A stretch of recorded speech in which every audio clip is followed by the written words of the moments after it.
never miss a beat.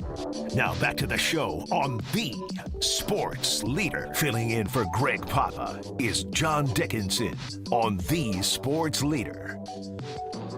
Moving into the home stretch on a Monday, Greg Silver, John Dickinson with you, and it's good to be back after a weekend full of sports. And now that the World Cup has come and gone, we are turning our attention to, I said it, day 21 of LeBron James watch. Let's welcome in Jovan Buha. Does a great job covering the NBA and a big focus on the Lakers. Jovan, thanks so much for your time. How's it going?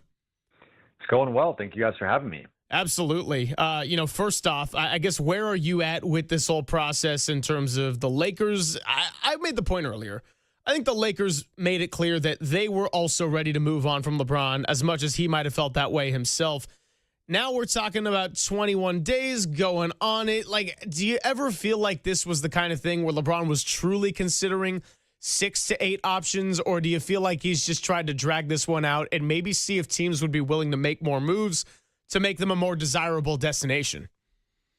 I think it's been a combination of those scenarios. I think for him, looking at the Warriors specifically, I think there's been a hope that the Warriors would make some sort of move to improve the roster.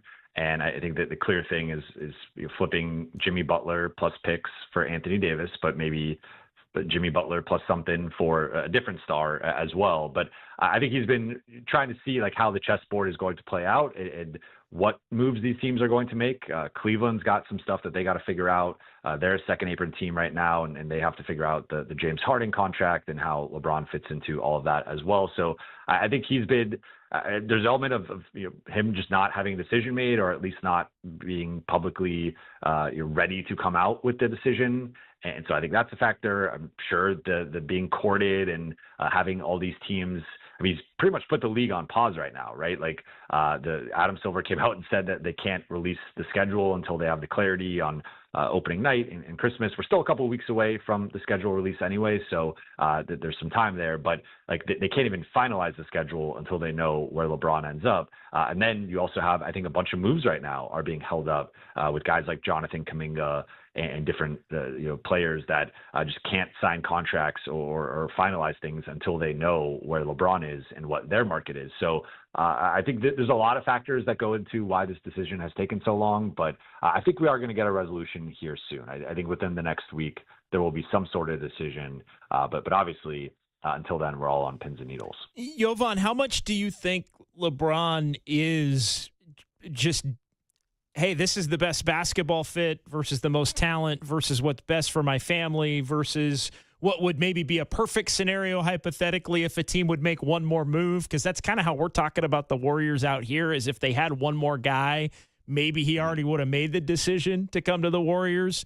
How do you think he's sort of extrapolating all of those things to try to figure out what's best for him? It's a great question, and I want to be clear that I don't want to speak for LeBron or pretend to know, because they've kept things very close to the vest in terms of the actual factors that he is weighing outside of happiness, and that that's this amorphous thing that we're not quite sure how to define, but happiness is a big thing that he's looking for. I would say looking at the teams that it seems to be down to the 3 East Coast teams: Cleveland, Miami, and Philly, and then Golden State. And if those are the 4 teams on the inner circle, I think there is an element of like all 4 of those teams project to be competitive with LeBron next season. We could debate to what degree, but they all have a top 10 to 15 player on the team. And if you add in LeBron there, he's going to play a certain role offensively, and those teams are going to be somewhere between like a good playoff team to a contender, depending on how the subsequent moves. So I think looking at the teams that he has identified, I mean, a couple of them are teams he previously played for, and then there is like the need and the fit with Golden State and Philly where he can come in and plug a certain hole.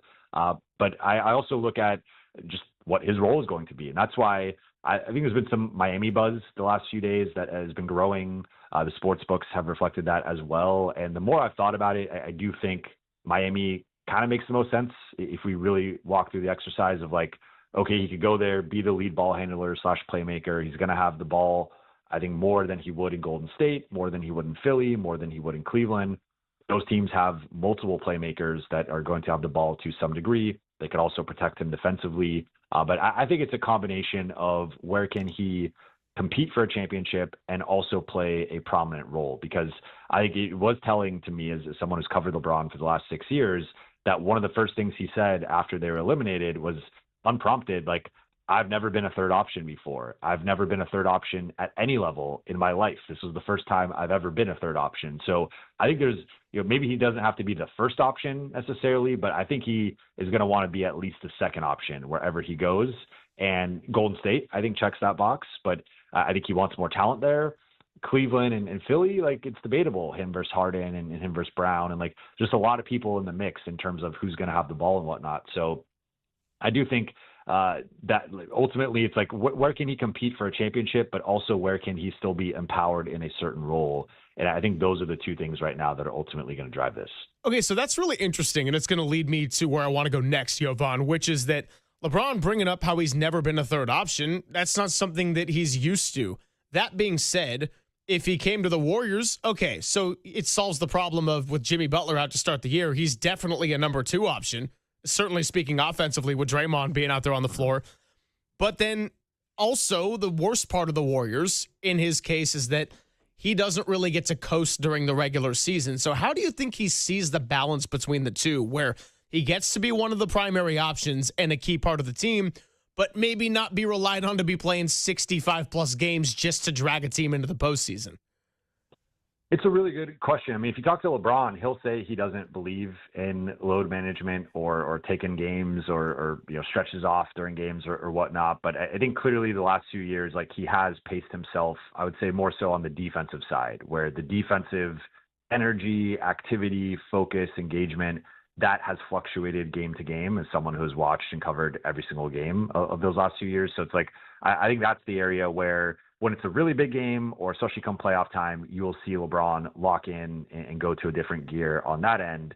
But more often than not, I think he is, he will be selective with using his defensive energy and conserving it and whatnot. So yeah, I mean, that's a factor where I think with Golden State, he obviously would have a larger role, not just offensively, but just in general, in terms of like the best version of the Warriors is probably going to require LeBron to play 60, 65, 70 games and be healthy, be available, and be playing a certain amount of minutes. So I think on the one hand, like, that's an appealing thing for him. On the other hand, a situation like Philly or maybe even Miami, like they have a little bit more to, I think honestly Philly, it's more the offensive end where he could take a step back, but then that opens up the question of, is he willing to do that or accept that? But Miami, it's more so like, we have 4 other really good defenders in our starting group. You don't have to exert that much energy and you get to play point guard. Like, that might be the sweet spot for him, where he kind of gets to check both boxes on each side of the floor. But I think it's an interesting question that I don't have the most insight into, other than what I know he's felt over the last couple of years. And it has been, he wants a certain role offensively, and then defensively, the energy and engagement is going to fluctuate night to night. Well, it certainly is interesting, because the perception, at least from somewhat afar up here in the northern part of California, is that he's wanted to coast more in the regular season, but then obviously he showed in the series against the Rockets he's still fully capable of being a number 1 option and helping a team win a playoff series, as he did there. Why do you think, Jovan, the Warriors have, and your opinion here, have maybe slipped behind Cleveland, Miami, and Philly, if that is the truest account right now? Yeah, my read on the situation would just be that if you're looking at maybe the top end talent, right? Like, I mean, Steph, you could argue I think Giannis is probably the best player overall among the 4 teams that he's looking at, but you could put Steph, I think Steph would be number 2 for me. But I mean, that's more to do with age than anything, right? Like, I would take peak Steph over peak Giannis. It's just Steph is in his late 30s, Giannis is in his early 30s. So they're just at different stages of their respective careers and primes. So I would say Giannis right now is probably like the most appealing co-star, but Steph is in the mix as well. But then after that, you look at it, and it's Draymond, who is obviously your best friend, great friend of LeBron's, but has maybe slipped a little bit the last year or two. And then you get into I mean, Jimmy Butler, I think optimistically you can say can get back to the level he was at prior to the injury, but there's no guarantee as a guy who's in his mid-30s that happens or that happens immediately. That it's like Porzingis and Pods. And so you look at some of the other situations, it's like Cleveland, all right, they got Mitchell, Mobley, and Harden. Philly, they got Maxey, Brown, Embiid, and Edgecombe. Miami, they got Giannis and Bam. So maybe that one's a little bit more comparable to the Warriors, but they have fewer ball handlers than the Warriors have, because the Warriors are going to have Steph and Draymond have the ball to some degree that I don't know would necessarily be the case in Miami. So I think my read would just be like the East is probably a little bit easier to come out of. In the West, you have OKC and San Antonio. Plus, until Golden State makes a move, I think like that to me might be the ultimate factor here is, does Golden State trade for AD or someone else and position the current roster to be better than it is projected to be going into the season? If they don't, not saying he won't go there, but I just feel like if you look at like the top end of the roster, the projected starting group, I think just putting LeBron in each of those four situations, the Warriors would probably be fourth, in my opinion, in terms of like the best starting five. But if you flip Jimmy Butler, who's currently not available, for Anthony Davis, or you flip him for someone else, you flip him for Trey Murphy, now all of a sudden, like that starting group is very appealing. I think that makes a lot more sense. So I really think it just comes down to the Warriors' appetite to make another move. And if that's ultimately the cost of landing LeBron, like just how do they view that? How do they feel about that? Yeah, and I guess my question to follow that, Jovan, would be what's been your sense or just take on the Warriors' willingness to make moves over these last few years, really since the 22 championship? They did get Jimmy Butler, in fairness. That one kind of fell in their lap for reasons that were Jimmy Butler related in some ways. And do you think there'd be a level of regret if they were essentially a move away from maybe securing LeBron, and if ultimately the same things that have sort of hampered them and the inability to make moves the last 3 or 4 years also prevented them now from maybe getting LeBron? Yeah, no, I mean, I think that's a great point, and I'm not an active member of Warriors Twitter, but I do follow. I've covered a lot of Warriors. You don't have to be, Jovan. I know you've been up here a lot. I've been up there a lot. So, I've covered playoff series up there. It's probably the second city I've been to the most outside of obviously LA. So I would say, I'm friends with Warriors people and follow them on Twitter. I know there's the narrative that the Warriors have not emptied the clip. They have not fully gone all in rather to close out the Steph era. And I understand that. And I agree that I don't think they've quite maximized or emptied the clip and given Steph the best possible roster to close out his career. Now, I think, as covering this with the Lakers, like, just from at least from the Lakers perspective with LeBron and everything, it was like, we're trying to balance here. Like, how do we contend without, and maintain our future flexibility, right? And there were previous moves the Lakers could have made that, had they made those moves, they would have not been able to do the Luka trade, because they wouldn't have had any firsts to do the Luka trade, and that became their golden bridge to the next era. I'm sure there's some element of that with the Warriors, but I think a big difference is, like, Steph is the Warriors, right? Like, he is the greatest Warrior. He is their Kobe, their Duncan, etc. So it's like, I think it's just a different dynamic with Steph compared to the Lakers dynamic with LeBron, where you would want to give that guy, even if it potentially affects your future, like the best possible chance to win a championship. So yeah, I mean, if I have not been on the phone between Mike Dunleavy and Rich Paul, but if it really comes down to, hey, LeBron will come here. LeBron, like, this will be his number one spot if you trade for AD, if you trade for Trey Murphy, if you trade for star player X, and Golden State has that opportunity and chooses not to, I do think there would be regret. I think that would be a mistake on their part, because if you could add LeBron and AD, or LeBron and Trey Murphy, or LeBron and whoever to this group, I think they now have a chance. I'm not saying they're on San Antonio or OKC's level, but they're at least in the mix, and you at least go out, on your proverbial sword and shield with Steph over the final few years of his career. Last couple of minutes with Jovan Buha here on the UMA guest line. How do you, as a reporter, does a very good job, just process the constant cycle and conflicting rumors that are out there? I mean, I joked earlier in the show that on Yahoo yesterday, I read 2 headlines that were separate, and one was about how the Warriors got the worst news in the LeBron free agency, and then the next one was like, why the LeBron free agency pitch is good for the Warriors. It was just like, I was just like, oh my goodness. And I'm not trying to doubt the credibility of any of the people in our industry who do a lot of great work, but it really speaks to LeBron keeping things very close to the vest. You covered him for 6 years. How do you as a reporter just process the constant back and forth that we've heard over 21 days now?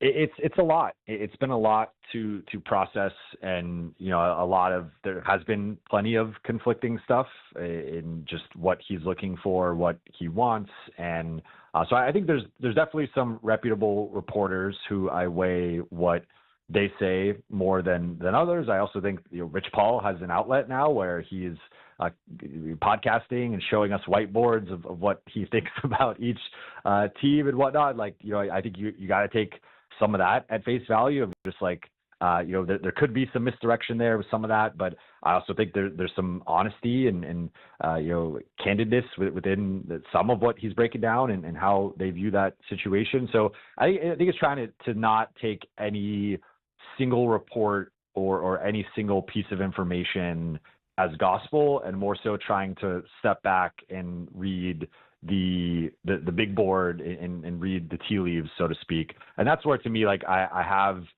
settled more on Miami as maybe checking the most overall boxes for him. And just coincidentally, the last few days, there has been a surge in the sports books, and that doesn't always mean that that's how it's going to play out. Sometimes there is something will leak or something, and then you'll see that activity, and then it ends up being something else. But I do think at least trying to piece together what has been out there behind the scenes. I do think Miami, to me right now, probably makes the most sense. But look, if Golden State trades for Anthony Davis or someone else within the next 24 to 48 hours, I would assume that is a sign that he's likely going to the Warriors. I'd be pretty surprised if they do something like that. Maybe Trey Murphy, they view him as a long-term piece, so they're okay with it. But I think it is going to be fascinating to see how the next week or so plays out with this situation. And obviously, we got a big decision here, over the next week. All right, Jovan, final one for me. Forget about LeBron for a second. How much fun are you having covering a Jonathan Kuminga free agency? Oh, man. I'd observed it from afar, but now I'm week 3 of Kuminga watch. It's been something. It was not on my bingo card for this summer. Add another 4.5 months, bro, and we're. Look, I think he'd help the Lakers if the money is right, and if he's willing to embrace being more of a role player, and I think he would start. I think he'd be their starting 4, but I'm also kind of looking at the situation, and it's if they're already having this much trouble with the negotiation and selling him on the opportunity there, and just what it would mean to be a starting forward next to Luka and Austin, it's do you really want to proceed with that? Do you really want to get in business with a situation that could at any point go south? So I'm still open to it if I'm the Lakers, but based on the way it played out in Golden State, based on the way it's playing out now in Atlanta, I just think they got to be careful with how how much they're willing to commit to him. I think if it's a team-friendly deal, shorter term, it makes sense. But some mega contract, long-term thing, I think that's where they just got to tread carefully. Jovan, really appreciate your time, man. I don't think we've had you on the show before, but we'll certainly have to track you down again. So good luck with the watch, day 21. We're all going to get through the conflicting rumors together, and love following your work covering the league, man. So keep it up. Appreciate you guys for having me. We'll talk soon.